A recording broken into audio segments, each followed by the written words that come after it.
Bom, pessoal, boa tarde a todos.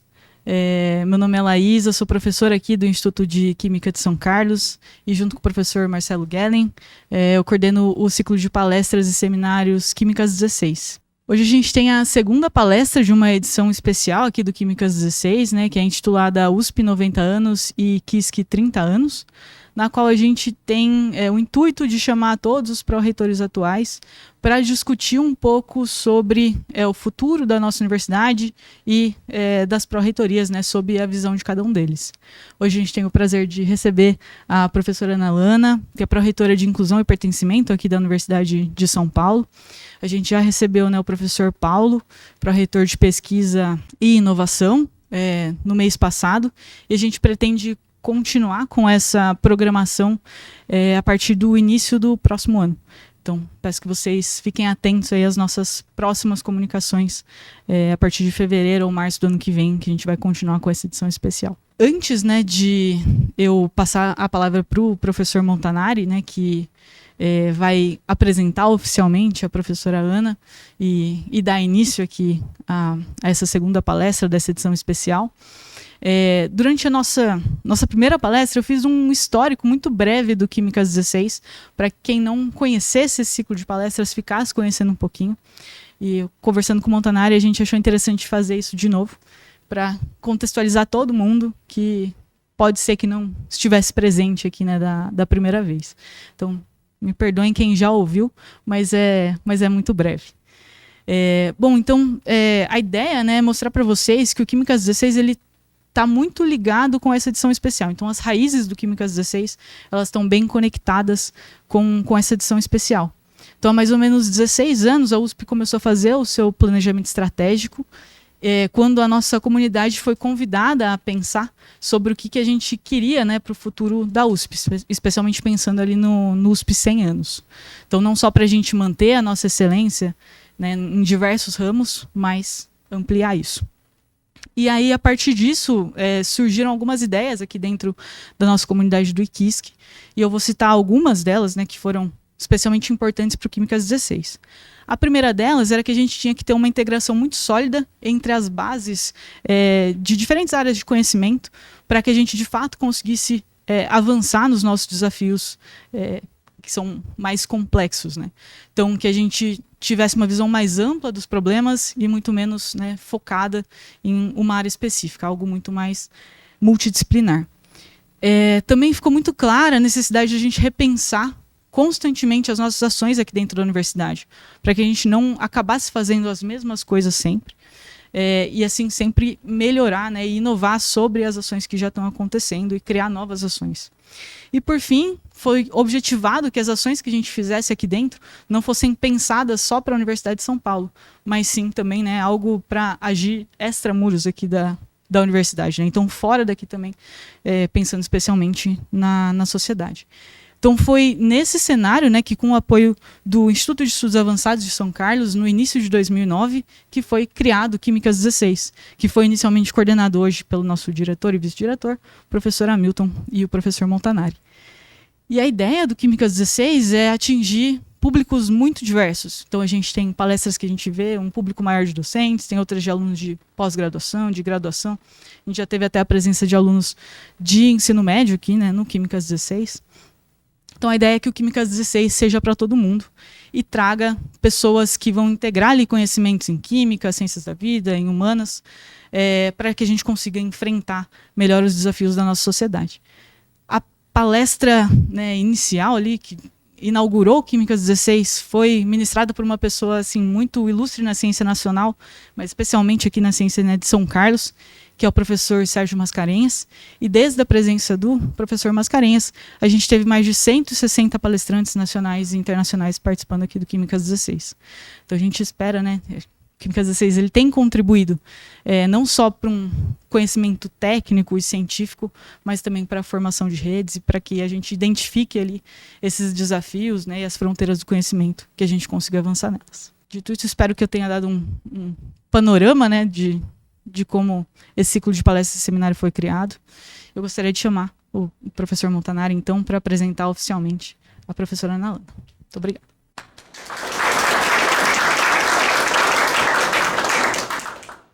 Boa tarde, senhoras e senhores. Muito obrigado uma vez mais. Agradeço a professora Laís por essa apresentação e por esse breve histórico, não é, do Química às 16, que nasceu com essa percepção, né?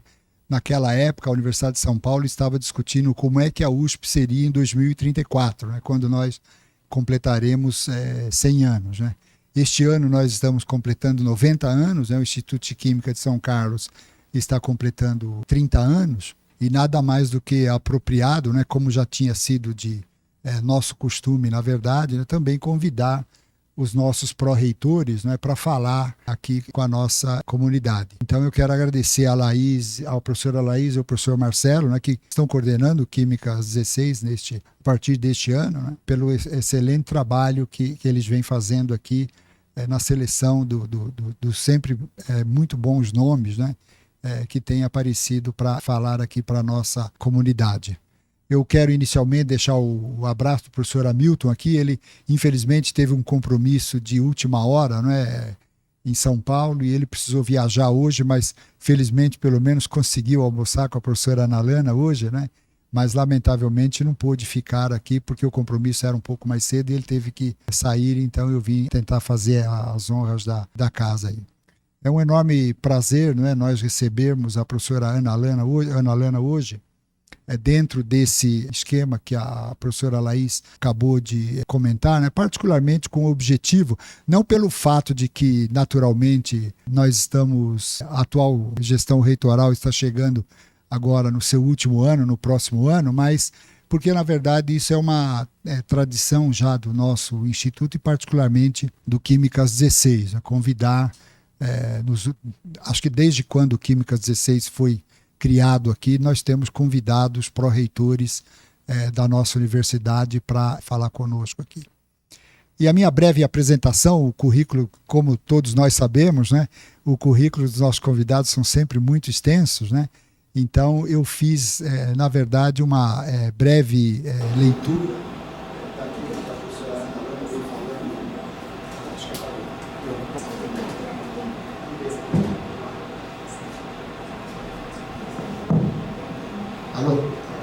Ao longo de toda a sua trajetória. E eu gostaria de iniciar de uma forma que recentemente eu tive a oportunidade de fazer, não é, na nossa palestra desse ano, né, na nossa aula magna com a professora Ana Lúcia Gazola, né, que foi reitora da Universidade Federal de Minas Gerais, onde a professora Ana Lana se formou em Ciências Sociais, que era tentar traduzir um pouquinho daquilo que eu imagino como é que os nossos convidados aí poderiam se apresentar aqui na nossa frente. Né? E um aspecto fundamental que eu compreendi da formação das atividades que a professora Ana Lana desenvolveu ao longo da sua carreira, antes de chegar onde está hoje, foi e tem sido, na verdade, né, e a senhora pode me corrigir à vontade depois, né, quando eu te passar o microfone, né? É uma defesa que continua muito viva hoje e muito importante para todos nós e mais do que nunca, não é? Que é a defesa do trabalho livre e como que isso impacta naquilo que nós vamos fazer, particularmente com base naquilo que nós aprendemos ontem ou vivenciamos ontem. Né? Quer dizer, uma coisa que eu tenho tido a oportunidade de repetir muitas vezes aqui é aplicar mais ou menos aquilo que Shakespeare já nos ensinou, né? Que o passado vire prólogo, né? E que a gente aprenda com isso no sentido de construir algo de melhor. Né? Então, ao longo da sua carreira acadêmica, a professora Ana Lana vem defendendo muito essa ideia e com bastante sucesso. Imagino eu que, por força dessas características, que a levaram a assumir o cargo que atualmente ocupa na Universidade de São Paulo, como pró-reitora dessa importante pró-reitoria de inclusão e pertencimento, que foi criada nessa gestão, como havia sido feita proposta de campanha, inclusive pelo professor Carlotti, pela professora Maria Arminda, quando estiveram aqui, e obviamente também em outras unidades da nossa universidade. Então, só esse aspecto, na minha visão, já seria mais do que suficiente, para agradecer imensamente, né, a disponibilidade da professora Ana Helena comparecer aqui para nos dar a honra de falar um pouco sobre a Pró-Reitoria de Inclusão e Pertencimento e também, claro, no contexto daquilo que nós estamos vivendo hoje, né? IQISC 30 anos, USP 90 anos, né? E para onde é que a gente está hoje, como é que nós estamos hoje e principalmente se o que nós estamos fazendo hoje é importante para amanhã, né? Que, penso eu, foi sempre a tônica do pensamento da professora Ana Helena, no sentido de criar essas bases sólidas, né, para nós construirmos um futuro sempre melhor e que ela tem feito com galhardia à frente da Pró-Reitoria de Inclusão e Pertencimento. Então, para mim, a grata satisfação, né, eu fiquei 20 anos na UFMG, professora. A professora Ana Helena foi formada em Ciências Sociais na Universidade Federal de Minas Gerais. Depois ela fez mestrado em História pela Universidade Estadual de Campinas, com doutorado já na nossa universidade em História Social e um pós-doutoramento na Universidade de Paris 4, em Sorbonne, na França, e atualmente é professora titular da Faculdade de Arquitetura e Urbanismo, né, da Universidade de São Paulo, e exerce cargo de pró-reitora de Inclusão e Pertencimento. Então sejam todos muito bem-vindos, seja muito bem-vinda, professora, todos a nossa audiência pelo nosso canal do YouTube e agradeço em nome do professor Hamilton a sua presença aqui. Muito obrigado e o microfone é seu. Obrigada. Obrigada pelo convite, obrigada pela apresentação. É uma responsabilidade tanto falar depois, né, de tantos anos, 160 palestrantes, este tema sem slides. A minha ideia é falar um pouco de como eu hoje, depois de 2 anos e pouco de intenso trabalho, entendo a Pró-Reitoria no âmbito da universidade e os desafios que estão colocados para a Pró-Reitoria. Se vocês quiserem ir me interrompendo, fazendo perguntas, não tem problema nenhum. Senão a gente conversa ao final, mas sintam-se à vontade para que a gente possa fazer disso ou uma fala mais longa ou uma conversa com diálogos. Então eu vou direto, né, ao assunto e dizer que quando a gente criou a Pró-Reitoria de Inclusão e Pertencimento, né, em fevereiro de 22, foi aqui, inclusive, no campus de São Carlos, que o professor Carlotti e a professora Maria Arminda me convidaram para ser pró-reitora e a gente começou a trabalhar. E a pró-reitoria foi criada em maio de 22, portanto, meses depois, num esforço bastante significativo. Eu acho que naquele momento nós tínhamos um grande desafio, que era como reunir um conjunto de ações e de coisas e de práticas que a universidade já tinha. Ela já tinha moradia estudantil, ela já tinha política de permanência estudantil, ela já tinha auxílios, permanências variados, ela já tinha alguns serviços e alguns apoios para a saúde mental, a universidade já tinha campanhas contra assédio, a gente não inventou nada. Tudo o que nós fazemos no âmbito da Pró-Reitoria, de alguma maneira, existia na universidade, mas nada estava funcionando adequadamente.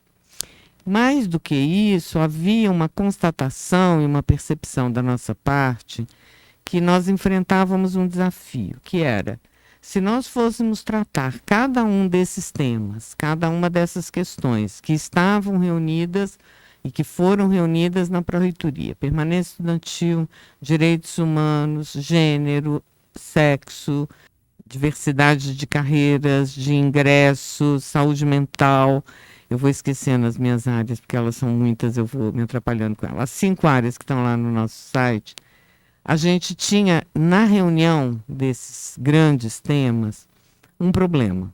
Ou nós nos transformaríamos numa assistência social em nível central, que a gente não queria que acontecesse de maneira alguma, ou nós teríamos que construir formas de fazer aquilo que nós entendíamos e continuamos entendendo como sendo o grande desafio de um órgão como a Pró-Reitoria, que era transformar a diversidade da universidade em excelência acadêmica. Esse é o mote da Pró-Reitoria. Porque a diversidade, a pluralidade de ingresso de alunos, professores e servidores, ela já existia antes da Pró-Reitoria. A política de cotas já tinha sido implantada, ela já estava em andamento. Antes da política de cotas, nós já tínhamos ações como o Incluspio para alunos de escola pública. Já havia uma perspectiva que era necessário garantir uma diversidade na contratação do corpo docente. Nós já tínhamos os programas reconhecendo as tensões em torno de álcool, drogas e saúde mental. Nós já tínhamos tido uma comissão da verdade de direitos humanos, tínhamos uma comissão de direitos humanos ligada à Pró-Reitoria. Portanto, esses problemas e esses desafios, eles já estavam colocados para a universidade. O nosso entendimento, portanto, era a necessidade de construirmos políticas para que isso contribuísse com a qualidade e a excelência da universidade e para que isso não se transformasse num empecilho para que a universidade pudesse continuar se constituindo como a imensa e qualificada universidade que ela é. Porque se isso não fosse enfrentado numa perspectiva acadêmica, o nosso entendimento era que ia virar um caldeirão de problemas, de desafios dificilmente enfrentados e potencializados para a universidade. Então foi essa a perspectiva que nos orientou. Como trazer, como garantir que essa diversidade que já existia, ela se transformasse em excelência. Ela se transformasse naquilo que a universidade desejasse e não como aquilo que a universidade pudesse identificar como um problema ou enfim, algum empecilho para a realização dos seus objetivos. Então, foi o distanciamento da perspectiva assistencialista, Tucur, e a construção da perspectiva acadêmica. É nesse movimento que a Pró-Reitoria se constitui. O que isso significa do ponto de vista do nosso cotidiano? Significou um conjunto de desafios que continuamos a enfrentar. Eu acho que um primeiro e importantíssimo desafio foi a organização institucional da Pró-Reitoria, ou seja, nós éramos um lugar da administração central que tínhamos a mesma importância, a mesma relevância que ensino, pesquisa, graduação, pós-graduação, cultura e extensão. Tínhamos que construir a nossa visibilidade para a universidade e, portanto, o nosso primeiro e muito bem-sucedido esforço, eu acho, foi a constituição das comissões nas unidades.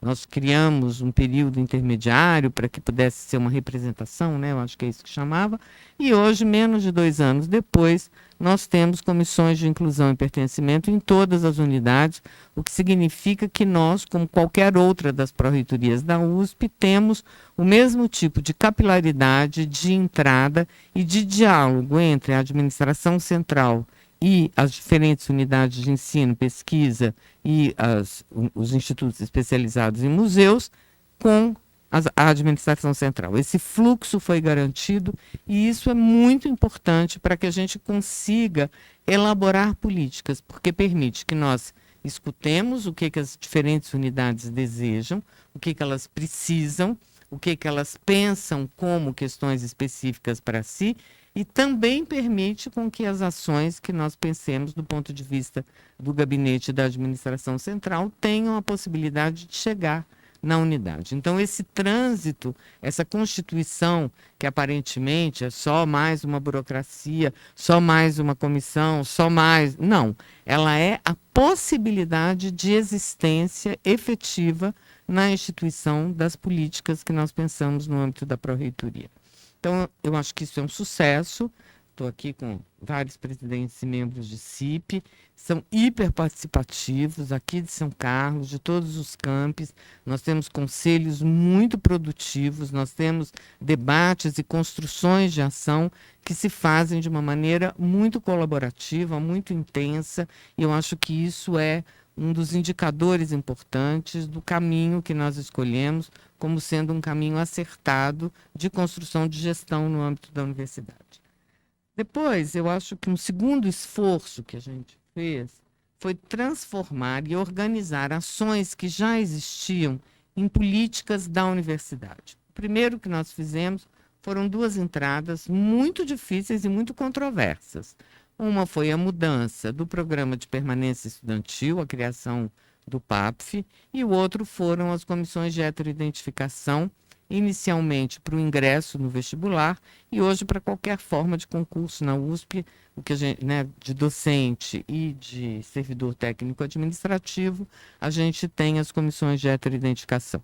Essas foram 2 primeiras e muito impactantes ações da Pró-Reitoria no âmbito da universidade. Nós unificamos os auxílios, nós melhoramos os auxílios, mas, sobretudo, nós ampliamos enormemente os alunos que recebem os auxílios. Mas até aí, continuaremos uma política de assistência muito bem sucedida. Eu acho que a gente fez mais do que isso. Nós criamos dados, nós criamos indicadores, nós criamos instrumentos de acompanhamento, instrumentos de mensuração, de validação, para que nós possamos compreender a eficácia. Melhora? Então tá. A eficácia dessa política de permanência estudantil. Então, além de ampliarmos a concessão, além de criarmos critérios muito claros, não precisa de haver concordância plena sobre eles, mas eles são muito claros, a gente definiu, portanto, um campo político onde a questão da permanência se coloca, a gente construiu e está construindo os indicadores de acompanhamento. A gente fez um sistema operacional da Pró-Reitoria, a gente está finalizando um dashboard com os dados de acompanhamento junto com a Pró-Reitoria de Graduação, que nos permitirá relacionar formas de ingresso com as políticas de permanência. Nós temos um acompanhamento eficaz sobre desempenho e sobre a permanência estudantil a partir das políticas de permanência. Nós temos critérios claros de concessão. Portanto, a gente fez da política de permanência não uma política de concessão de algum auxílio para quem precisava, porque isso é assistência, isso é importante, isso é imprescindível, mas isto não é suficiente para a gente poder instituir uma política de permanência estudantil numa universidade como a USP. A gente tem que ir além, a gente tem que ter os dados, a gente tem que analisar os dados, a gente tem que refletir, a gente tem que poder incidir nas melhoras e nas eficácias de um público que é desejado, que é permanente e que precisa e que precisará a cada hora de uma maneira, por um motivo, por uma razão, com outras estratégias que nós já temos ou ainda não pensamos para que esse programa possa ser mais eficaz. A comissão de heteroidentificação foi exatamente o mesmo processo. As cotas já existiam, as cotas não derivam da Pró-Reitoria de Inclusão e Pertencimento, elas foram aprovadas em 2017, a Pró-Reitoria foi criada em 2022, quando a universidade estava atravessada por processos de denúncia, onde os estudantes entravam no vestibular e anos depois alguém dizia ele não é exatamente preto ou pardo, então a gente não quer que ele continue aqui. Quando nós chegamos, eram alguma coisa em torno de 200 ou 200 e poucos processos de denúncia contra estudantes que estavam do primeiro ao último ano dos seus cursos de graduação, gerando uma instabilidade para esses estudantes enorme. A gente ainda tem processos de denúncia que estão sendo finalizados neste momento, de estudantes que ingressaram em 2018 e 2019 e que não sabem se vão se formar ou se terão que se formar judicialmente. A gente disse que não é possível. Fizemos um longo debate entre os membros da então nova e jovem Pró-Reitoria de Inclusão, dos coletivos negros, dos movimentos na universidade e desenhamos um modelo, que é a Comissão de Heteroidentificação, que é o modelo nacionalmente adotado para concurso público. É perfeito? Não. Dá problema? Muito. Mas é a melhor forma que a gente tem, porque, de novo, a gente esclarece a regra, a gente esclarece o funcionamento, a gente entende o problema e a gente pode melhorar. Esse ano, mais uma vez, estamos fazendo outras mudanças no processo, outros esclarecimentos, outras formas de comunicação, para que a gente possa tentar minimizar os desconfortos e as críticas, muitas delas exageradas e muitas legítimas, que aconteceram no último processo vestibular. E assim será todos os anos, e assim é em todas as instituições que adotam as comissões de heteroidentificação. Porque, objetivamente, nós temos que lidar com essa questão que foi assumida como um desafio pela universidade em 2017, quando aprovou a política de cotas. Então, a gente está aqui buscando organizar institucionalmente esses processos para que o conjunto dos nossos estudantes, brancos, pretos, pardos, indígenas, amarelos ou de qualquer outro grupo e pertença étnico-racial, possam se sentir confortáveis na sua diversidade, sendo aquilo que eles são pela sua autodeclaração, mas sendo também o que eles são pela sua heteroidentificação. Eu sou o que eu sou pelo que eu me vejo, mas eu também sou pelo que o outro me vê. Então, como é que a gente faz aproximar ou coincidir essas percepções? Elas são fundamentais para que na diversidade, que é nossa, nessa sala, nesse prédio, nesse campus e nessa USP, nesse país, nós possamos nos sentir confortáveis com os critérios que regem essa diversidade e que tem por substrato, né, no caso da heteroidentificação, a excelência. Porque ninguém pode disputar uma vaga a partir da heteroidentificação na USP se não for um excelente, a gente estava conversando sobre isso agora, né? Um excelente aluno, seja ele cotista ou não. A Universidade de São Paulo recebe os melhores alunos de qualquer curso, de qualquer categoria, de qualquer origem social ou étnico-racial que esse país tem à sua disposição. Então, como a gente regra para que nós possamos fazer esse percurso comum e esse percurso coletivo da melhor maneira possível. É sempre difícil, mas a gente tem que fazer. E a gente faz da forma como socialmente é melhor, é mais construído, é mais reconhecido, buscando ouvir os problemas para poder tentar aprimorar.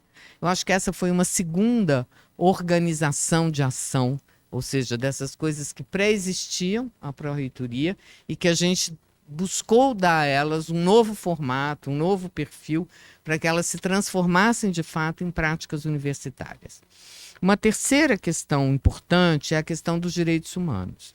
A universidade já tinha tido uma comissão da verdade, que tinha enfrentado seus desafios durante a ditadura, tinha nas unidades um conjunto enorme de comissões de direitos humanos que buscavam regrar os relacionamentos, intervir, né, em casos de assédio, de violência, das diferentes naturezas que acontecem no nosso cotidiano, e isso tudo era mais ou menos uma bagunça, porque cada um constituía a comissão como queria, a comissão não tem caráter estatutário, portanto ela não tem peso de decisão, ela não tem peso de deliberação, ela não está nas congregações, ela não se faz representada nas estruturas da universidade. As determinações da Comissão de Direitos Humanos e da Comissão da Verdade estavam ficando totalmente apagadas no transcorrer dos anos, e nós tomamos para nós também esses desafios, organizamos e continuamos buscando organizar a relação das comissões de direitos humanos com as CIPs, de forma que a gente possa ter uma ação ou conjunta ou uma apoiando a outra. Temos feito as campanhas contra assédio, temos desenvolvido políticas, reativamos as recomendações da Comissão da Verdade, reativamos uma discussão sobre direitos humanos no âmbito da universidade, acionamos a Comissão de Direitos Humanos, que já existia desde o Dr. Zé Gregório, um defensor histórico dos direitos humanos. Portanto, demos um outro perfil a partir de estruturas e de práticas que a universidade também já tinha feito. E, por fim, organizamos também a ação em relação à saúde mental. A gente sabe que o mundo, e a USP dentro do mundo é um mundo adoecido, é um mundo de muito sofrimento, de muito reconhecimento das dimensões psíquicas, das nossas dificuldades não digo que nós somos mais ou menos doentes, porque isso não é possível de ser medido, mas nós temos, no mínimo, a possibilidade de externar com menos dificuldade, digamos assim, os nossos sofrimentos psíquicos, né? Então é um mundo que demanda um cuidado para isso, que demanda uma atenção para isso. Aqui em São Carlos, vocês já tinham, antes da PRIP, uma parceria com a Universidade Federal, que tem o curso de psicologia, exatamente porque vocês reconheciam que isso era um problema. Em São Carlos, em São Carlos é aqui. Em São Paulo, muito santo, né? A gente tinha um programa de apoio a álcool e drogas. Em todos os campos, quando nós chegamos, que nós visitamos e conversamos, haviam ações relacionadas às dimensões da saúde mental.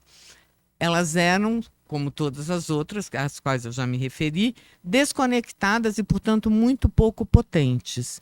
O que a gente está fazendo, portanto, é criar um sistema de apoio de saúde mental, que é o ECOS. Agora tem um psicólogo em cada campus, tem uma política, tem uma perspectiva que não é igual à que pré-existia em cada um dos campi, mas ela articula essas diferentes ações. A gente tem um mapa, a gente tem instrumentos comuns de reconhecimento disso e estamos buscando construir uma política universitária para a saúde mental, com as perspectivas de encaminhamento, de escuta, de apoio, de possibilidades de minorar e minimizar esse que é um problema bastante intenso, bastante grande, que permeia a nossa sociedade, o nosso mundo contemporâneo e, portanto, a universidade. Então, nós ordenamos, né, essas iniciativas que pré-existiam e demos a ela um sentido completamente diferente do que elas tinham.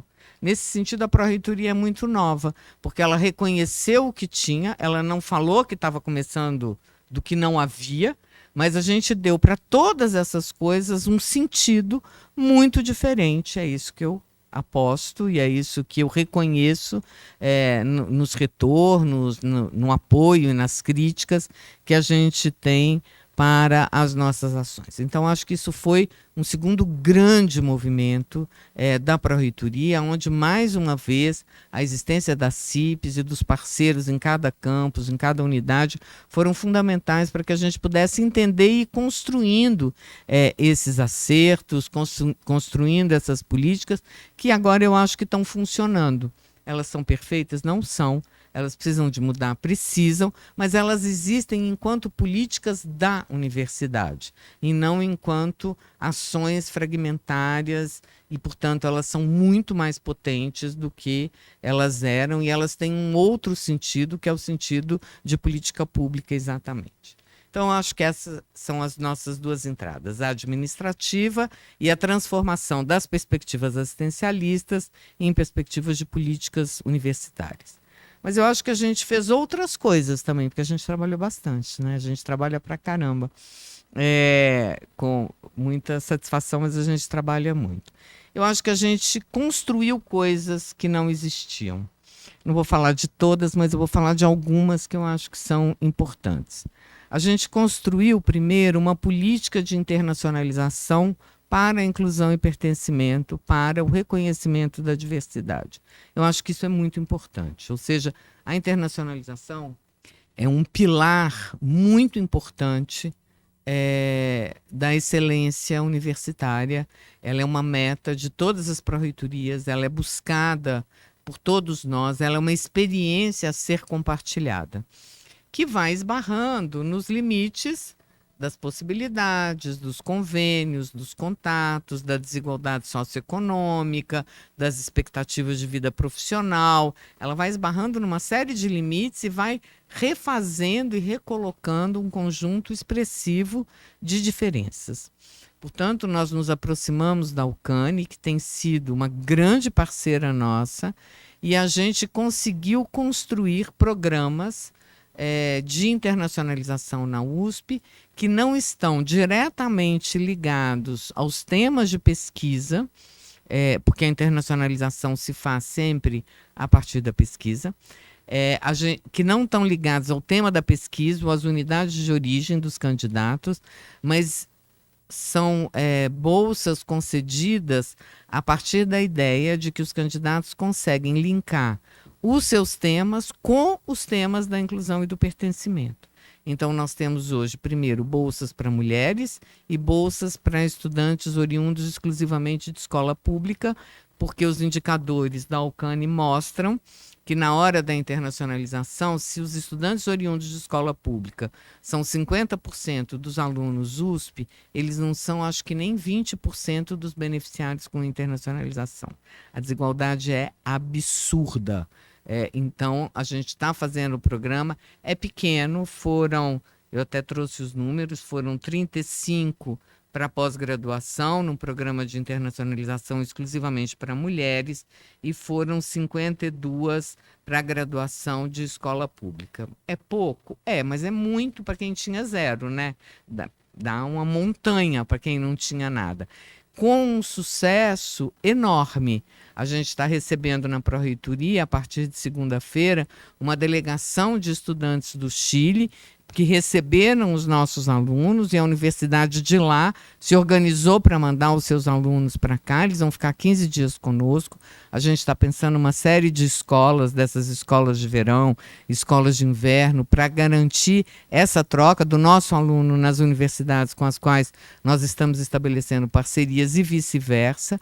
A PRIP já integra mais de 5 redes internacionais, das quais a USP faz parte, porque a USP faz parte de um conjunto enorme de redes internacionais. A gente tem procurado aumentar as nossas parcerias com os países latino-americanos, porque é onde a gente compreende politicamente que tem um espaço maior no sucesso das trocas internacionais, e, portanto, eu acho que isso é uma coisa nova, ou seja, a internacionalização fundada na ideia da diversidade, fundada na ideia do pertencimento, buscando lidar com os nossos temas e articulando esses temas como integrado nas pesquisas de origem dos diferentes alunos. Temos vários alunos de São Carlos que foram contemplados, de todas as áreas do conhecimento, de todos os campos, portanto, não é um programa que tenha um viés mais de humanidades ou menos. É um programa para a universidade, como foi o programa de pós-doutorandos negros, onde a gente teve pós-doutorandos alocados em todos os campi, em todas as áreas, trabalhando com temáticas muito plurais. Foram 50 bolsas, para vocês verem. Desses 50, 6 antes do final do primeiro ano de concessão da bolsa foram contratados como docentes, seja pela USP, seja por universidades públicas do Brasil, o que é uma taxa de sucesso espetacular. Nenhum outro programa de pós-doc da USP teve uma resposta, pelo menos no que a gente conseguiu levantar depois da realização do Congresso de Pós-Doutorandos, tão elevado quanto esse dos pós-docs. Portanto, a gente inovou nesta associação dessas perspectivas de pesquisa, de internacionalização e de excelência com os nossos temas.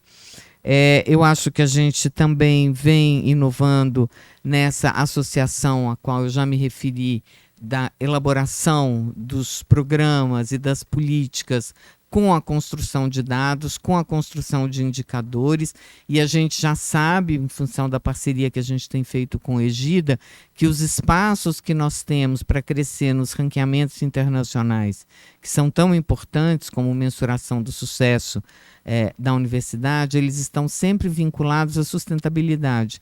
E é exatamente na sustentabilidade que entra a questão da diversidade. Então, é aí que a gente tem um espaço, é aí que talvez a PRIP tenha a grande contribuição, a partir das suas políticas, de trazer para que a USP possa ainda mais continuar no lugar que está, ou ainda melhorar ainda mais nos ranqueamentos, que a gente sabe que são tão importantes para financiamento, para oportunidade e para reconhecimento das nossas ações. Uma outra inovação, e eu já vou parar, isso é só mais uma coisa e a gente conversa, importante da Pró-Reitoria, foi quando a gente conseguiu um financiamento da FAPESP. Nós entramos, enquanto pró-reitoria, foi a primeira vez que isso foi feito, num edital da FAPESP, que era um edital de escolas superiores de políticas para a ciência avançada. Montamos um projeto de memória e reparação. Fiquei sabendo que a gente tinha sido contemplado um dia que eu estava aqui em São Carlos, lembra? E agora a gente está começando a soltar as informações e fazer, então, receber as inscrições. São 50 alunos estrangeiros, 30 alunos brasileiros e 20 de São Paulo. Portanto, se vocês tiverem interesse, vocês podem se inscrever. A gente vai começar a trabalhar em fevereiro e tem 15 dias de um workshop presencial em São Paulo no mês de julho, exatamente por conta das férias escolares, mas foi para nós um reconhecimento importantíssimo. Foi a única escola na área de humanidades, memória e reparação, direito, memória e reparação, o tema da escola, e nós vamos, portanto, então, incrementar as políticas de internacionalização, de diversidade e das nossas temáticas como políticas acadêmicas, nesse grande aporte que é uma iniciativa acadêmica da Pró-Reitoria. E junto com isso, tem só uma coisa que eu acho importante: a gente conseguiu, pela primeira vez, formatar editais de fomento dirigidos autonomamente para servidores e alunos. A universidade nunca tinha feito isso. A gente tem, então, agora o edital de bem-estar, que é para servidores técnico-administrativos. Foi muito trabalhoso construir isso, é novo. A universidade não permitia que o servidor tivesse autonomia para solicitar e realizar uma atividade sua. Agora ele tem esse lugar, grande, pequeno, pouco, muito, mas ele existe. É, portanto, uma abertura de reconhecimento do lugar do servidor técnico-administrativo muito simbólica e muito emblemática para nós. E a gente também conseguiu um edital de fomento aonde o estudante pode ser o proponente e o gestor de recurso. O professor, o estudante de graduação e de pós, o professor é apenas o supervisor, ou fundamentalmente o supervisor, mas a gestão e a autonomia, a responsabilidade do projeto é do estudante, o que é também uma lógica de responsabilização institucional muito diferente. A gente fez o primeiro edital agora, foram 20 projetos, e a gente vai continuar repetindo nos próximos anos, porque a gente está com os recursos alocados para isso. Então, acho que também tem essa perspectiva de que a pró-reitoria é para aluno, para servidor técnico administrativo e para docente, buscando coisas que são comuns, mas coisas que são nichos, ações, projetos, que são nichos específicos para cada um desses grupos dentro da universidade, valorizando a cada um deles como partes fundamentais para que a gente possa construir a nossa diversidade. E, por fim, a gente está implementando agora, está em fase final de votação no Conselho, um sistema USP de acolhimento para situações de violência e assédio. Então, do mesmo jeito que a gente estruturou uma rede de saúde mental, do mesmo jeito que nós estruturamos um programa de assistência estudantil, nós vamos estruturar um lugar de escuta, acolhimento, encaminhamento de denúncias, mas, sobretudo, de formação, letramento, educação, porque nós não somos uma instância punitiva e policial, nós somos uma instância acadêmica. Então, a gente tem que formar, a gente tem que educar. Então, à medida que a gente for reconhecendo quais são as violações, o que a gente pode fazer, o que a gente não pode fazer, mas, sobretudo, numa perspectiva de formar, para que a gente construa uma cultura de uma universidade mais inclusiva e menos agressiva do ponto de vista dos direitos e do reconhecimento da diversidade. A gente está super animado com a construção do SUA, como a internacionalização, como os editais, ela é inédita. Eu queria deixar isso, a Pró-Reitoria, nessa perspectiva acadêmica, que organizou e deu um sentido novo, e a partir daí pôde criar coisas sobre as quais a universidade nunca tinha pensado. Eu acho que esse é o nosso papel, é o papel de reconhecer os esforços que já foram feitos, mas de ir além deles, e eu tenho, então, um orgulho enorme de estar à frente da Pró-Reitoria com uma equipe inacreditavelmente maravilhosa. E agradecer a todos vocês e acho que a gente pode conversar. Muito obrigada.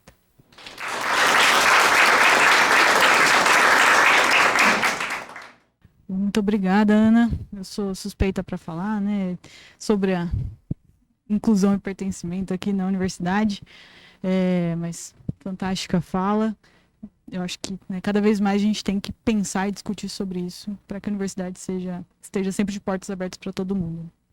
Ana, antes da gente fazer isso, na verdade, eu ia te pedir, se for possível, né, para você falar um pouquinho da política para as pessoas que estão no espectro autista que a gente votou recentemente. Eu acho que essa é uma demanda bem grande aqui do campus de São Carlos, então se você puder falar um pouquinho disso. Tá, então, a questão das pessoas com necessidades especiais, né? É um enorme desafio da universidade, é um enorme desafio, acho que, né, como tudo, para além da própria USP. Eu acho que são estratégias difíceis, cada uma das necessidades especiais, eu não sei nem, às vezes, como falar corretamente, elas demandam estratégias e intervenções muito diferentes. Nunca é a mesma coisa. A estratégia da acessibilidade física, da rampa, da sinalização, ela demanda uma ação. A universidade, eu acho que é o que a universidade mais fez até hoje, não que tenha feito de forma suficiente, mas o investimento na acessibilidade física foi muito grande, ele já é antigo e longevo e tal, mas a gente tem todas os outros grupos e as outras necessidades. Qual foi a estratégia que a gente assumiu na Pró-Reitoria? A gente assumiu uma estratégia de criar um documento bastante amplo e bastante genérico, que nós aprovamos agora nesse segundo semestre, indicando as diretrizes genéricas sobre as quais a universidade deve enfrentar os desafios relacionados às necessidades especiais. Uma definição genérica do que elas sejam, os fluxos, como isso deve ser encaminhado, vamos criar uma câmara no âmbito da Pró-Reitoria para discutir essas demandas, enfim, um grande guarda-chuva para orientar as nossas ações. E, paralelamente a isso, nós vamos criar normativas para, digamos, as necessidades específicas e especiais. Então, a gente, por exemplo, para Libras, nós chegamos à conclusão que o que nós conseguimos fazer no âmbito dos recursos e das possibilidades da Pró-Reitoria são editais onde as unidades fazem a sua demanda, mas para eventos, congressos, situações excepcionais, e nós disponibilizamos o recurso para que a contratação possa ser feita. É como se a gente fizesse um grande registro de preço para a universidade como um todo. Esse ano, em função da mudança da lei de licitação, demorou, mas já está saindo agora, então para o ano que vem isso entra numa normalidade. Para as pessoas do espectro autista, nós fizemos a mesma coisa, uma portaria qual foi o nosso procedimento? Nós ouvimos as unidades a partir das CIPs, pedimos que as unidades nos encaminhassem eventuais políticas, ações, práticas, dificuldades que elas tivessem em torno dessa questão. Reunimos tudo isso, vimos que eram coisas que muitas unidades não tinham nada, tinham só uma preocupação. As que tinham processos muito similares, reunimos isso, um documento que foi e voltou diversas vezes no Conselho, foi para a PG, voltou da Procuradoria-Geral, e agora a gente tem um fluxo, que basicamente diz, eu acho que são duas coisas importantes que ele diz. Primeiro, nós estamos regulando o espectro autista, não o TDAH, porque o espectro autista é reconhecido como uma doença, digamos, ele tem um CID, ele tem um procedimento, ele tem um conjunto de leis e normativas que ultrapassam a USP, e as neurodivergências não têm, e elas são um pouco infinitas, no sentido de que elas são reconhecimentos ainda de dificuldades, de limites, de demandas que estão em processo de construção e reconhecimento pela sociedade. Portanto, nós não conseguimos regrar isso. Então, a gente regrou o fluxo para o autismo.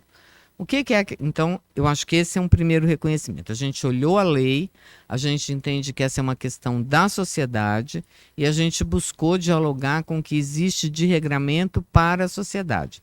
Era assim que as unidades já vinham fazendo e foi assim que nós fizemos.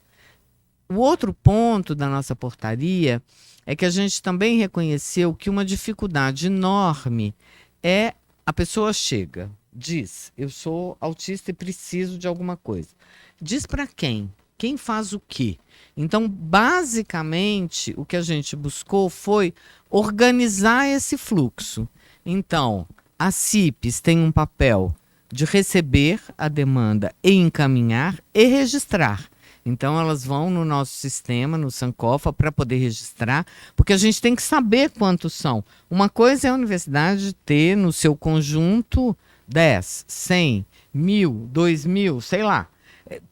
A escala, a dimensão da demanda muda a perspectiva da política. Uma pessoa é importante, uma pessoa tem que ser olhada, mas uma pessoa ou 10.000 pessoas, a gente olha de forma diferente. A gente não faz a mesma estratégia dependendo do que seja e do que precisa. Então, a gente organizou o fluxo e a sugestão do nosso fluxo é, se for aluno de graduação, encaminha para graduação. Se for aluno de pós, para pós. Se for pós-doc, para pesquisa. Se for servidor e docente, para congregação e CTA. Porque são os órgãos responsáveis administrativamente por essas pessoas.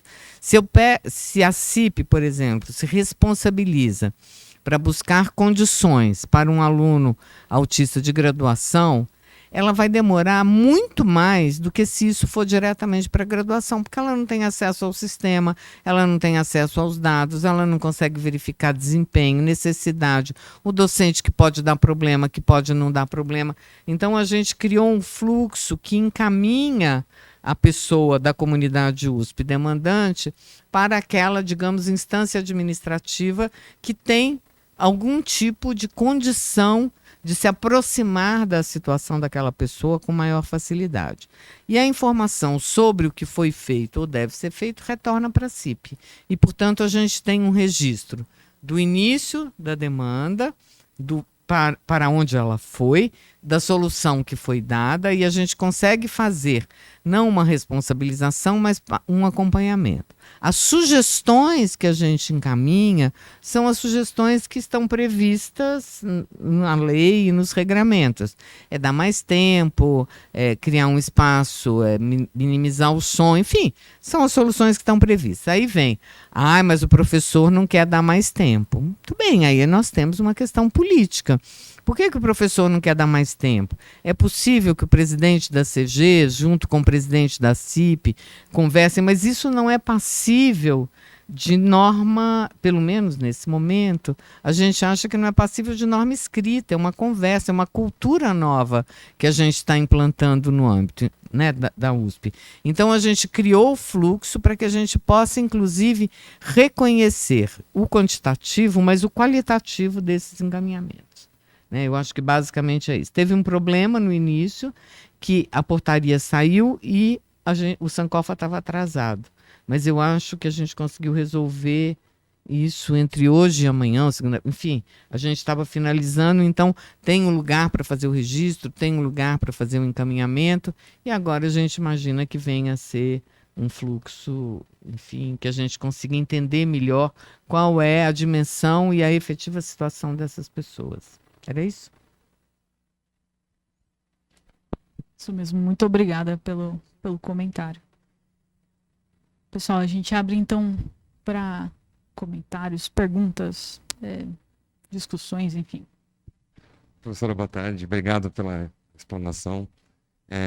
Primeiramente, eu acho que a criação dessa pró-reitoria, né, pela Universidade de São Paulo é muito nobre essa ação.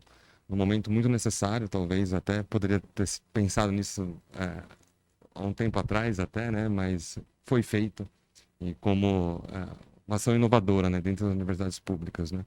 E olhando para, por exemplo, nossa co-irmã Unicamp, né, que vem com a política de cotas desde 2012, se eu não me engano, 2011, algo assim, e o vestibular indígena que aconteceu agora em 2019, o primeiro vestibular indígena da Unicamp, né? A pró-reitoria a PRIP, no caso da USP, ela pensa também, como que ela pensa em relação à inclusão de indígenas também, que a nossa irmã aqui de cidade, a UFSCar, né, a gente passa por lá e facilmente a gente identifica povos originários, né, descendentes de povos originários, e na USP a gente não identifica. E a gente sabe todo o contexto histórico, enfim, não é essa a questão. Eu queria saber se a PRIP tem essa preocupação de desenvolver políticas também para a inclusão dos povos originários. Então, a gente né, a política de cotas é destinada a pretos, pardos e indígenas. Quando a gente fez as comissões de heteroidentificação, nós tomamos o cuidado de separar. A comissão de heteroidentificação é para pretos e pardos. Os indígenas, eles têm um outro processo, onde a gente atendeu a demanda dos grupos, dos movimentos organizados de indígenas dentro da USP. É um grupo muito pequeno, mas ele existe, são vários grupos, professores, alunos e servidores. Nós alteramos a normativa, ampliamos a documentação, facilitamos o ingresso nas nossas modalidades de vestibular para os indígenas. Mas, de fato, nós não pensamos na dimensão do vestibular indígena e não estamos pensando nisso nesse momento, por algumas razões. Primeiro, a gente vê que, porque o vestibular indígena, como uma política ativa de atratividade dos povos originários retirados do seu local de origem, é isso que o vestibular indígena certo? O que a UFSCar e a Unicamp fazem. Ele tem demonstrado aqui em São Paulo uma redução de atratividade, seja porque outras universidades próximas, digamos, aos povos têm oferecido isso. O vestibular indígena não tem problema no Amazonas, por exemplo, seja porque a relação com os indígenas ela é riquíssima e muito potente. Esses indígenas, né, os que vêm das suas terras, dos seus povos, das suas aldeias, ela é muito rica, ela é muito desafiadora. A UFSCar é uma grande defensora do sucesso dessa política no seu âmbito, mas, por outro lado, ela também cria enormes desafios para a instituição. Por exemplo, ninguém cumpre crédito em prazo. Ninguém, porque eles estão ali, porque eles são detentores de outra cultura, que tem outras relações interpessoais, outras relações com o tempo e outras relações com o espaço. Se eu vou anular essas diferenças, eu estou fazendo igual o colonizador branco, tá certo? Então, o vestibular indígena, ele coloca um conjunto de desafios muito expressivos sobre como formar sem anular a diferença. Então, a gente tem acompanhado, a gente participa dos debates, mas a nossa opção nesse momento é qualificar os grupos indígenas que nós temos, dar a eles garantias adequadas de realização dos seus cursos e acompanhar o debate sobre o vestibular sem colocar isso em pauta. Mas a gente tem feito coisas importantes. Por exemplo, a gente participa hoje de um convênio com o consulado francês, que chama Guatá, que pega alunos que ele se propõe a pegar alunos indígenas de pós-graduação e oferecer para esses alunos uma possibilidade de realização dos seus estudos por um ano em qualquer universidade na França. E a gente conseguiu entrar nesse convênio, a gente já mandou 2 ano passado, e esse ano são mais 2 vagas, com uma bolsa espetacular, uma condição de apoio espetacular para a formação de doutores indígenas que possam, inclusive, nos ajudar nesse debate.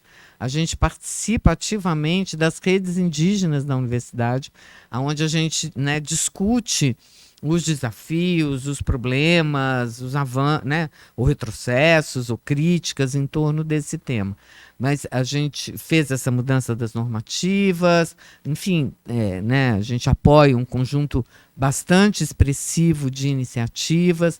A gente está propondo começando a desenhar um modelo de criação de uma cátedra no âmbito da Pró-Reitoria de Inclusão, como tem as cátedras do IEA, mas aonde ela vai chamar Cultura dos Saberes, aonde a nossa ideia, então, é trazer pessoas importantes e representativas não acadêmicas para que elas possam ficar conosco um ano fazendo essa troca de saberes, porque a gente acha que a gente tem que amadurecer essa ideia, porque ela é uma ideia que tem um impacto enorme na universidade e a gente tem que avaliar o que isso significa. Então, a gente tem políticas para os indígenas, a gente tem um diálogo com os indígenas dentro e fora da universidade que não passa pelo vestibular indígena. Tá bom?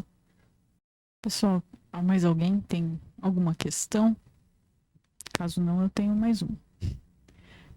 Ana, você falou em vários momentos sobre a necessidade, né, e o fato da PRIP estar se preocupando em conseguir dados, né, sobre os diferentes temas em que a PRIP atua para conseguir ser cada vez mais eficiente, né, fazer políticas mais assertivas, entender onde estão os problemas da universidade.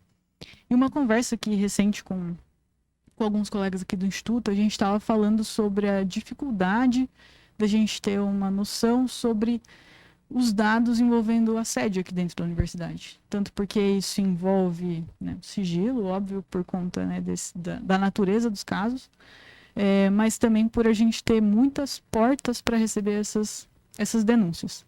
Então, muitas vezes a gente não consegue saber se aquele assédio é recorrente, quais são os números, né, que estão envolvidos ali em cada ambiente. Então, eu queria saber se, né, vocês têm pensado nisso, né, em talvez unificar as portas, né, de fazer essas denúncias, né? Agora com o novo sistema eu entendo que a gente ainda vai ter outras portas, né, mas isso vai ajudar bastante a gente ter um pouco mais de noção nesse caso. Então, eu acho que super importante essa pergunta. Eu acho que tem duas coisas. Uma que eu não falei e vou aproveitar a sua pergunta para falar, nessa nossa busca infinita por dados, informações, indicadores e tal, é a realização do questionário PRIP. A gente fez no primeiro ano de gestão, foi um esforço absurdo. Quem coordena o questionário é uma colega aqui de São Carlos, do ICMC, a Cibele, que é diretora nossa da área de formação e carreira, e esse ano a gente refez o questionário. O questionário, ele é muito importante para nós, para nos dar um pouco a ideia da escala e da dimensão desses problemas. Então, enfim, nos casos de assédio, né, de diferentes formas ou de violência, aonde a gente encontra uma incidência maior? Na questão étnico-racial, na questão de gênero, na questão social. E foi um choque para mim. Eu não vou me atrever a dar os dados aqui, porque senão a Cibele vai brigar comigo em 30 segundos, mas é imensa a percepção das pessoas que a maior fonte de discriminação que elas sofrem é por condição social, muito mais do que por gênero ou etnicidade. É muito grave um dado como esse numa universidade pública como a USP, que essa seja a percepção da pessoa, né, de professor, aluno e servidor. Então, o questionário ele foi muito importante para nós, para nos orientar nas nossas perspectivas, e a gente fez agora o segundo, a Cibele está começando a tratar os dados, e a gente está louco para ver o resultado, para que a gente possa ter um comparativo, para ver, né, enfim, se a nossa existência durante esses 2 anos já sinalizou ou não alguma diferença, enfim, sinalizou como, de que maneira, etc, etc. Então, a construção dos dados, ela de fato é fundamental. Foi muito difícil para nós trabalhar 2 anos sem ter sistema, sem ter um Júpiter, sei lá, Janus, sei lá como chama esses deuses, né, um Apolo, para chamar de nosso. Foi muito difícil. Então, agora a gente tem o Sankofa, que é o sistema da Pró-Reitoria, que está sendo construído, ainda de uma maneira muito incipiente, é lento, é difícil, o STI tem sido um parceiro, mas é difícil mesmo. E a gente já está construindo o Sankofa de uma maneira em que ele seja para nós um registro das nossas ações, mas simultaneamente um produtor de dados e relatórios. Então, faz com que a construção dele seja um pouco mais lenta, mas a gente tem uma expectativa muito grande de que, à medida que ele for funcionando para cada um dos nossos programas e das nossas ações, a gente consiga simultaneamente acompanhar a eficácia e os resultados do que a gente está fazendo e poder, então, ter, enfim, uma ação mais imediata ou mais interativa ou mais localizada. Então, não ter um sistema foi uma grande dificuldade. Em relação aos casos de assédio, eu acho que a gente é muito, muito delicado. Primeiro, porque muitas vezes a pessoa que sofre um assédio moral, sexual, racial, genérico, XYZ, ela tem vergonha, ela não quer falar. Depois, ela pode querer falar, mas ela pode não querer dar um andamento àquilo. Ela pode não querer denunciar, ela pode, né, querer simplesmente contar para alguém aquilo que aconteceu, ou que continua acontecendo com ela, e a nossa perspectiva é que ela deve ser respeitada. Ou seja, a denúncia depende do desejo daquela vítima, não depende, né, a não ser em casos excepcionais e tal. Mas significa que a gente tem que, então, qualificar a escuta na universidade. Ou seja, se uma pessoa chega para me contar uma coisa que aconteceu com ela, né, um desabafo, como que eu faço isso, né? Quer dizer, tem gente que sabe escutar melhor, tem gente que sabe escutar pior, mas como que a gente qualifica essa escuta do outro?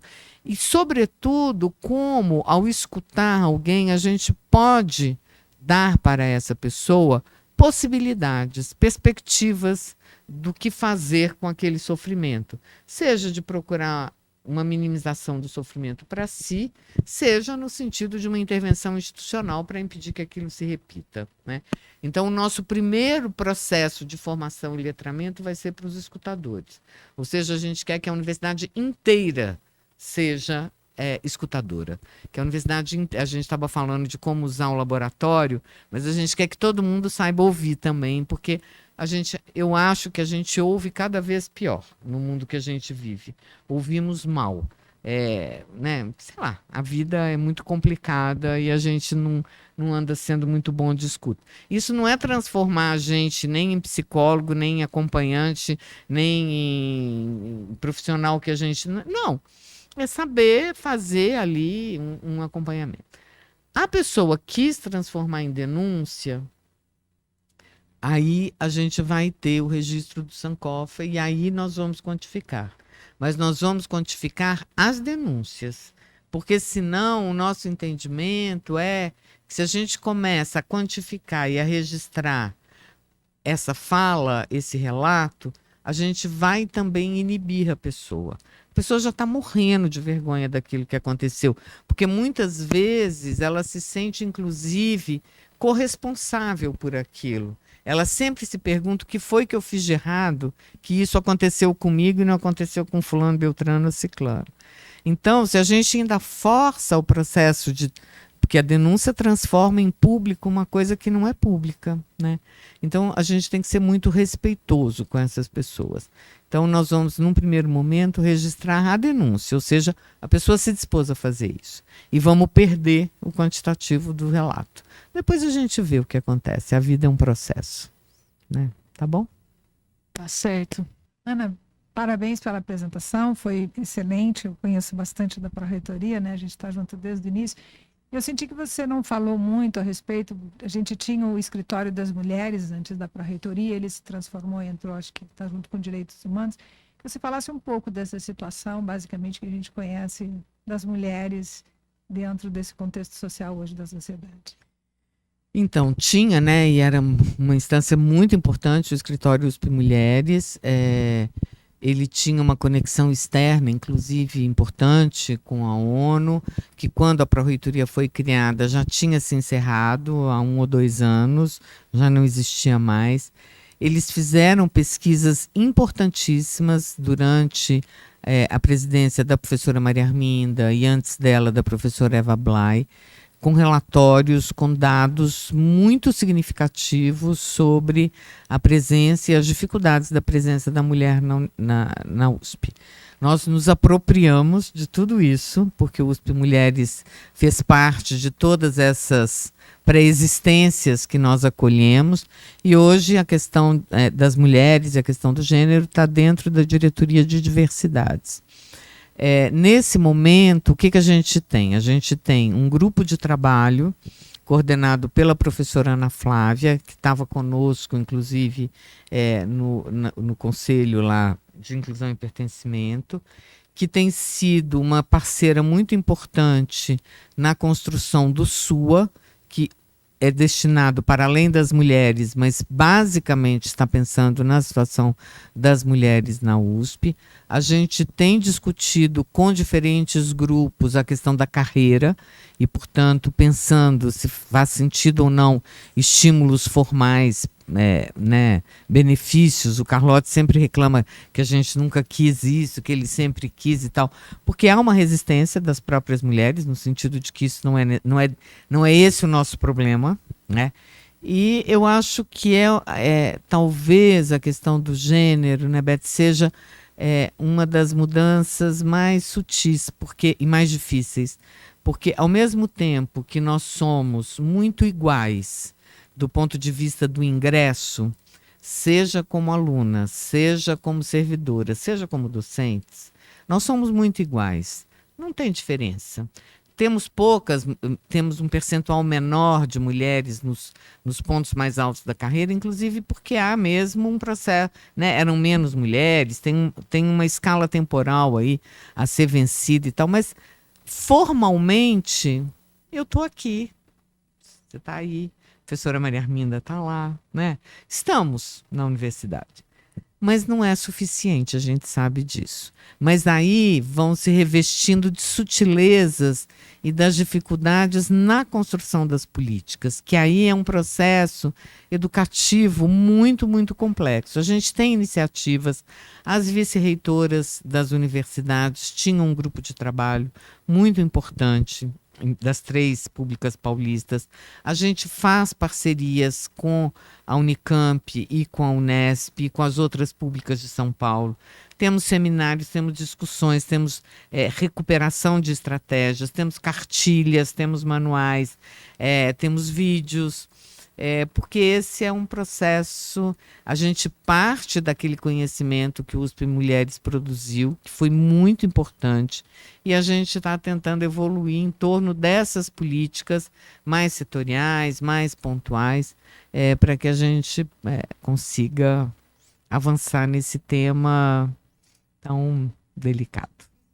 A vice-diretora do ICMC, a professora Kalinka, e ela estava comentando, né, que em 2 cursos lá, normalmente eu acho que de 50 alunos, 4 são mulheres, do ingresso, entre um de 50, 4 são meninas, e no outro do bacharelado, acho que de 100 são 7, né, que ela falou para nós. Então, veja, o ingresso, e acabam não se formando essas 7, das 7 se formam 4, das outras 5 se formam 2 ou 3.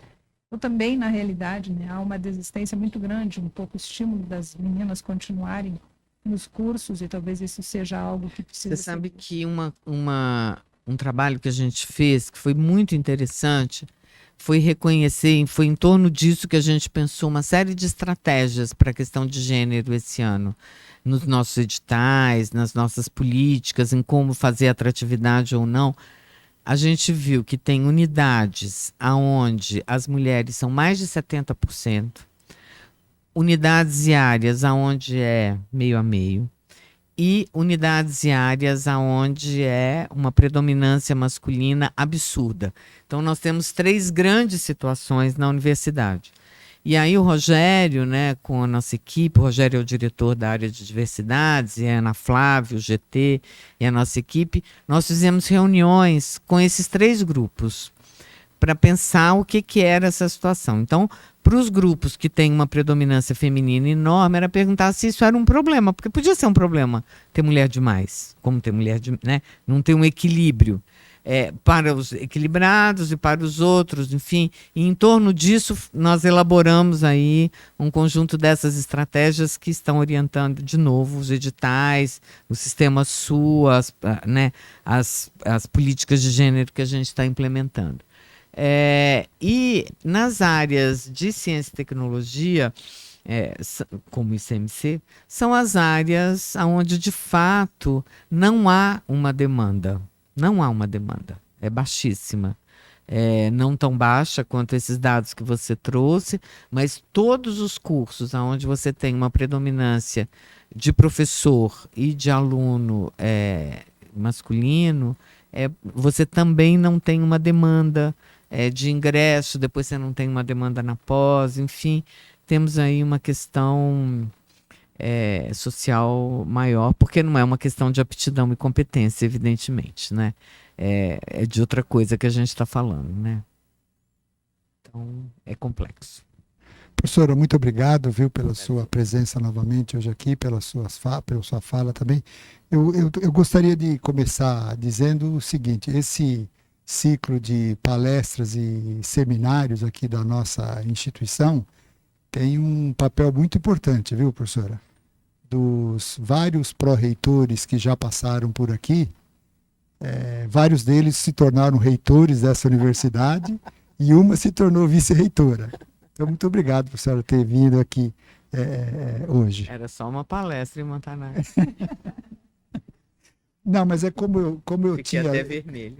Como eu tinha adotado essa... Porque como a gente está próximo, no ano que vem a gente tem... Então eu fiz isso com o professor Paulo Silvag, eu tinha que ficar na minha agenda aí. Mas também só com esse aspecto aí do Química 16. Mas eu queria que a senhora falasse um pouquinho sobre uma questão que a gente já conseguiu perceber claramente a enorme importância da PRIP. A PRIP realmente trouxe outra visão para a nossa universidade que, embora já estivesse aí, como a senhora bem disse, talvez isso passasse tão desapercebido de nós, né?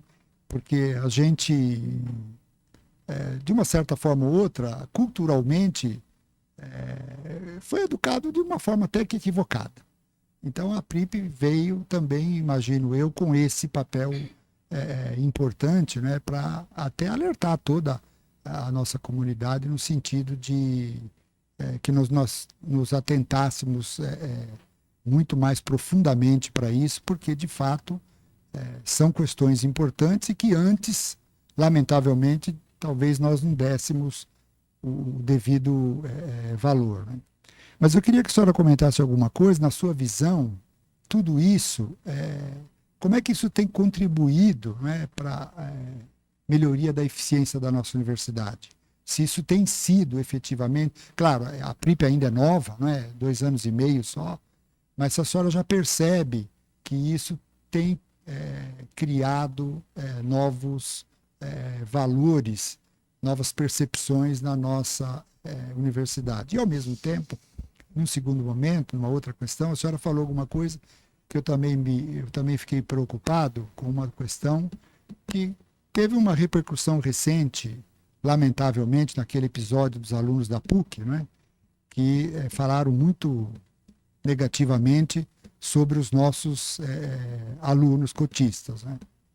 E aí eu me lembrei de um colega nosso que vem falar aqui no Química 16 de vez em quando sobre ética, e ele traz sempre uma conversa sobre uma doença que é conhecida no mundo inteiro, isso.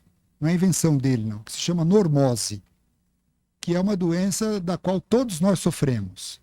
Tanto é que a escala dela não começa em 0, ela começa em 1 e vai até 10. Tem sites na internet que a gente pode ir lá, preencher e tal, para ver qual é que é o nosso nível de normose. E aí eu queria perguntar para a senhora, dentro desse contexto, né, se esse episódio, por exemplo, já não é um pouco reflexo disso. Quer dizer, nós somos normais e vocês é que são, né, doentes. Em relação a quem chamou os meninos de cotistas? Então, difícil. Eu vou tentar dizer o seguinte: eu acho, do mesmo jeito que você não pode chamar ninguém de macaco, você também não pode, né? O jogador, estou pensando no jogador de futebol italiano, estou pensando no Vini Júnior, estou pensando, né, nos horroriza quando isso acontece e isso se transforma num fato de comoção mundial. Eu acho que é a mesma coisa, quer dizer, eu acho que a gente deve tentar caminhar por um mundo onde eu posso ser contra a política de cotas. Eu acho que as pessoas podem ser contra a política. Eu não sou contra a política de cotas, mas as pessoas podem ser contra a política de cotas, mas isso não pode ser um argumento ofensivo em relação a uma pessoa ou a uma instituição que adota uma determinada política, que é uma política que claramente segue a lei, que claramente tem um caráter democrático e que claramente vem trazendo mudanças e benefícios para a sociedade.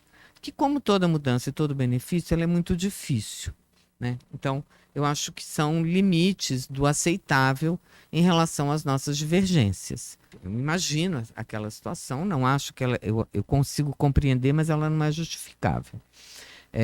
E eu acho que aquela manifestação não se confunde com concordância ou divergência em relação à política de cotas. Eu acho que são duas coisas diferentes. Aquilo ali é um ato de preconceito, e preconceito, né, preconceito social, preconceito racial, e isso é proibido por lei. Não tem muito o que discutir.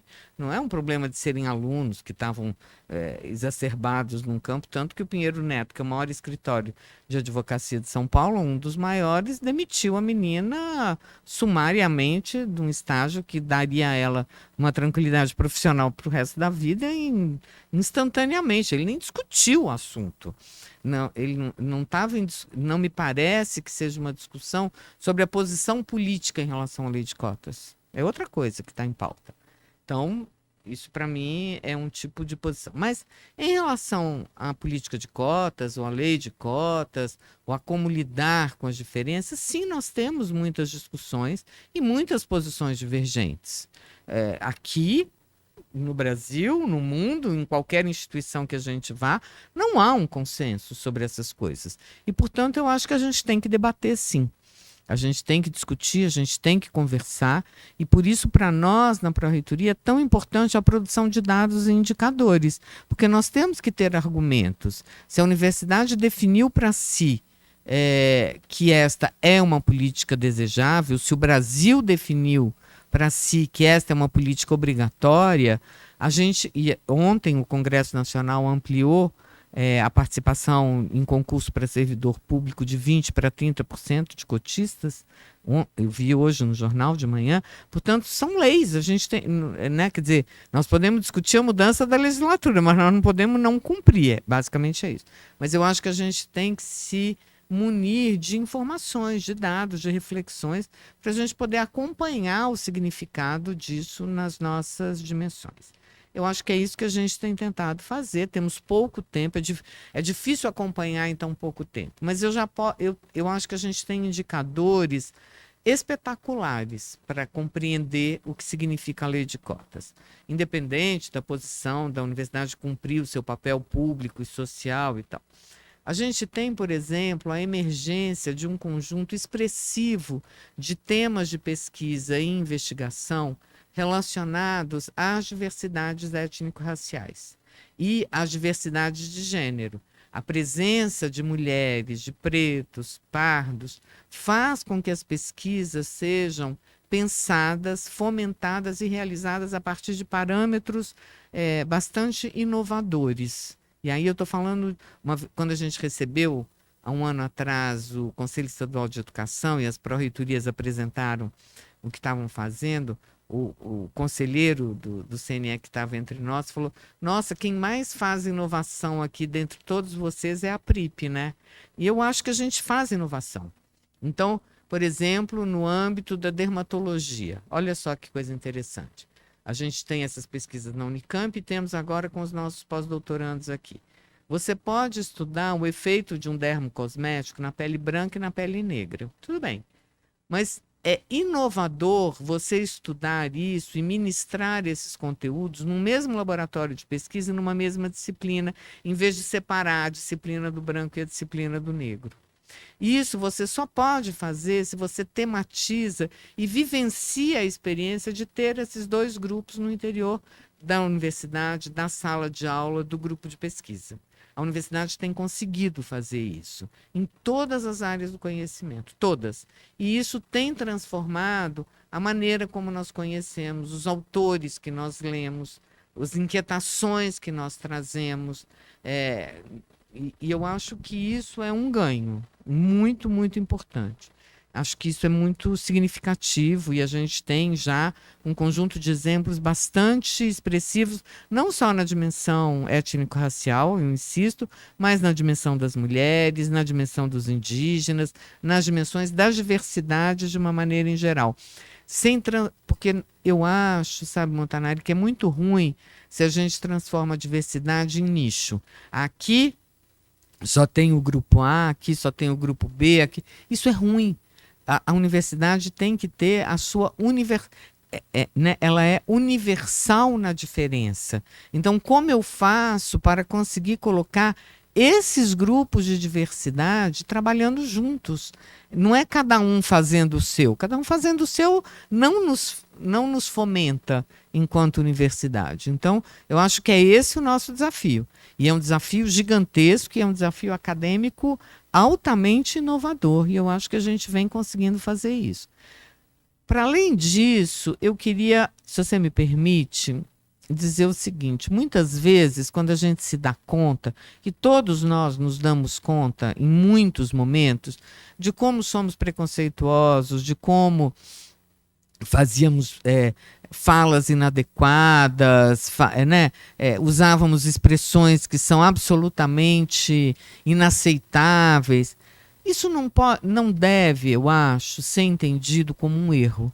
Isso deve ser entendido como um processo de transformação do mundo, da cultura e da sociedade. As pessoas não falam da mesma maneira ao longo da história da humanidade. O que a gente não pode é perceber que isso mudou e dizer, mas eu sempre fiz essa piada e nunca teve problema, então eu posso continuar fazendo. Isso não pode. Porque se eu sempre fiz e agora a pessoa fica incomodada, eu não posso mais.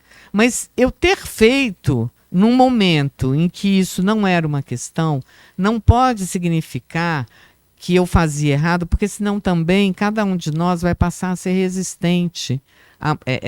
É normal que isso aconteça às mudanças. Então o mundo funcionava de um jeito e não funciona mais. A cultura é dinâmica, né? A história é isso. A gente se transforma. Então, tendo transformado, eu não posso mais falar. Eu não posso mais brincar. Acho que os temas e os nossos cartazes de assédio, eles sinalizam isso. Olha, presta atenção aqui. É uma conduta. Não é que você não deve mais ter, uma vez que você já sabe que você não pode. É um respeito ao outro. Então, eu acho que se a gente encara dessa maneira, a gente muda melhor. A gente muda mais rápido, porque a gente vai ter que mudar. Né? O Brasil é uma sociedade muito conservadora, muito racista, muito racializada e muito desigual socialmente. A desigualdade social não é um indicador do PIB. A desigualdade social está aqui, no nosso dia a dia, no nosso cotidiano, miúdo. E então lidar com isso é muito difícil mesmo. Mas eu acho que a universidade tem um papel inovador, protagonista, de ponta, e acho que a gente vem fazendo com muito respeito, né? As diferenças, as possibilidades, sem punitivismo, sem demonizações, mas a gente vem mudando e vem dialogando e vem respondendo mesmo nas nossas possibilidades, com muita excelência, com muita competência, eu acho. Pessoal, temos mais algum comentário? Caso contrário, queria agradecer muito a presença de novo da professora Ana Lana. Foi um prazer te ter aqui no Químicas 16, uma discussão tão rica e tão importante. Muito obrigada pela oportunidade, eu gostei muito também. Muito obrigada.